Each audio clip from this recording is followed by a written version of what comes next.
My name is Trivan Pal. I'm a physicist by profession and presently retired from doing physics both at CERN and at the Paul Scherrer Institute, the sister lab in the German part of Switzerland near Zurich. Originally, I come from India, New Delhi, and my father was appointed to the World Health Organization in the 60s, and that is how we got to Switzerland. And I did my schooling here in Geneva at the international school. And as a high school student, of course, CERN does not escape one's education. I came to learn about CERN, which first prompted my interest in pursuing physics as a further education. And I was very fortunate to get a position to read physics at London University at that time in Imperial College. And as an undergraduate, I learned that CERN has summer student program and possibilities.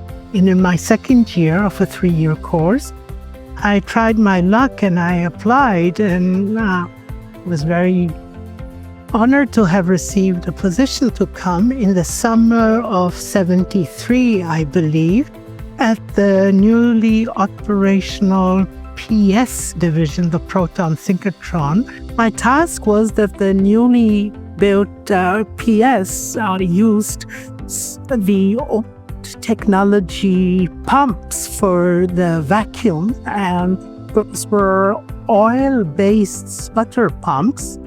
And when they would be switched off or switched on, they would sputter back oil droplets, oil vapor into the vacuum tube of the accelerator, which when operational and with the rise of temperature due to the circulating beams, would degas and look at the efficiency in terms of added to the undesirable beam gas collisions. And so one had to try and understand what would be a method by gaseous glow discharge techniques and pumping to do this, and then analyze what one pumped out with a mass spectrograph.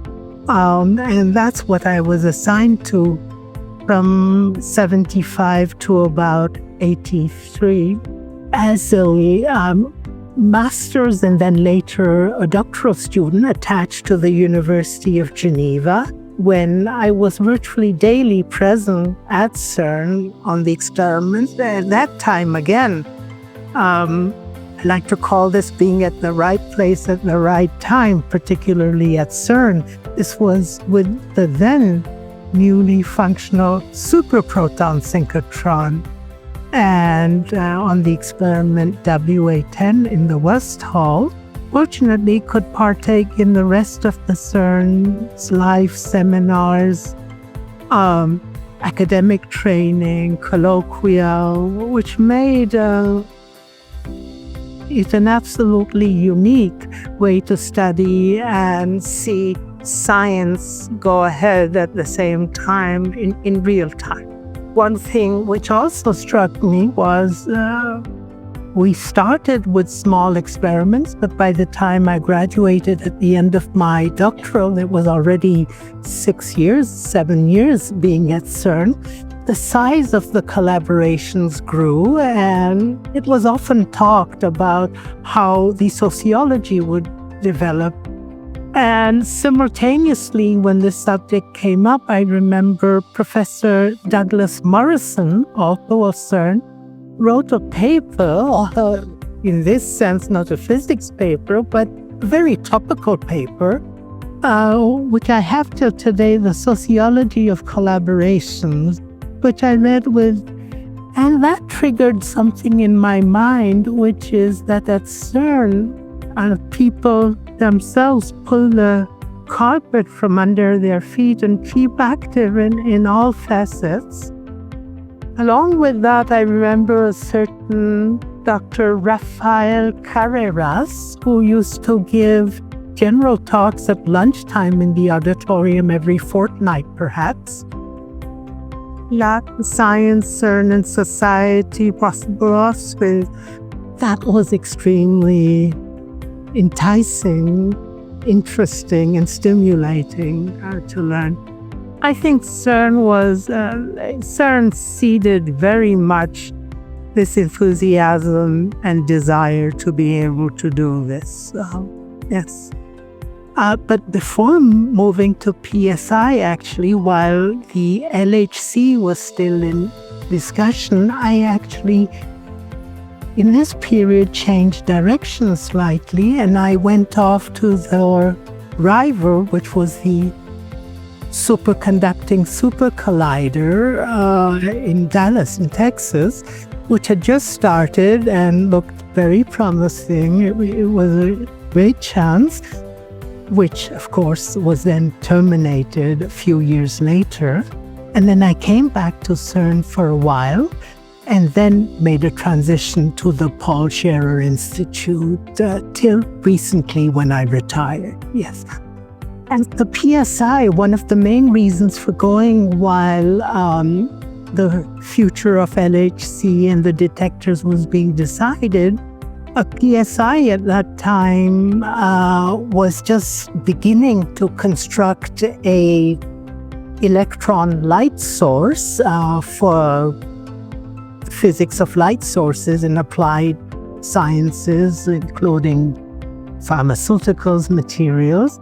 And they were on the lookout for physicists who could help them there. So I joined in that capacity as a physicist working on the light source, maybe not directly in experimental particle physics, but all aspects of simulation, electronics, software, which we had learned on the big experiments here. So I worked on that.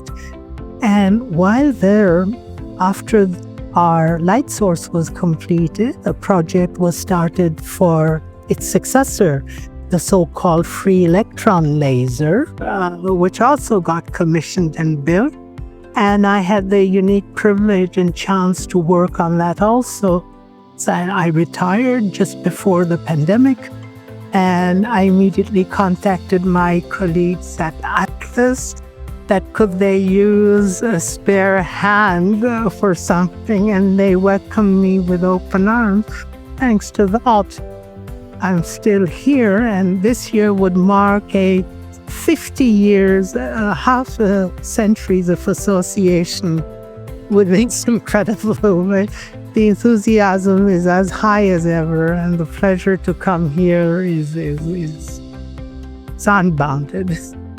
In the past decade or so, if one looks at how CERN has started to contribute and to disseminate its know-how, its knowledge, all through open source software, hardware, firmware, ranging from medical help through to the most recent pandemic, COVID simulations of space room, through environmental astronomy, precision timing. This is also what CERN mandate was, to not only benefit science, but also mankind in the sense of science for peace. Spread this word, help. And I would very much hope that it continues both in the scientific and to benefit the society as it is doing currently. To sound the cliche, sharing a birthday with CERN is like the cherry on the icing of a cake. Although I don't benefit from that directly, I benefit from a lot of other privileges provided by being part of the CERN alumni program, which is to keep abreast on a weekly basis of what's going on here, what are the possibilities, the advances, latest publications. it makes one feel very much connected, even if one is off-site and doesn't manage to come here.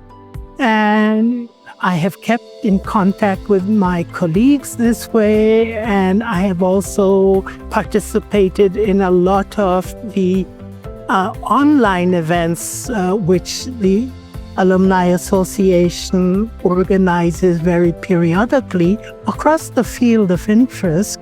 Last but not least, but I think very important, is for the younger generation, in analogy to the University Alumni Association, that there's huge effort which the Alumni Office does to advise them or keep them abreast of possibilities. Advice I've noticed in the mentorship program. I can't understate the importance of this, and I've talked to a few of my younger friends, colleagues, who have told me how much they're benefiting from this. It's an everlasting relationship with an organization.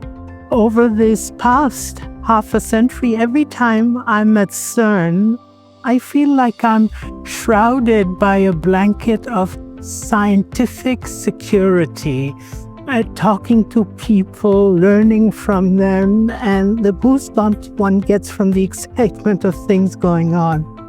The frustration is when one goes back home and tries to repeat the flow of the argument, one realizes that one was indeed standing on the shoulder of giants. And I have been extremely privileged to be able to do that here at CERN.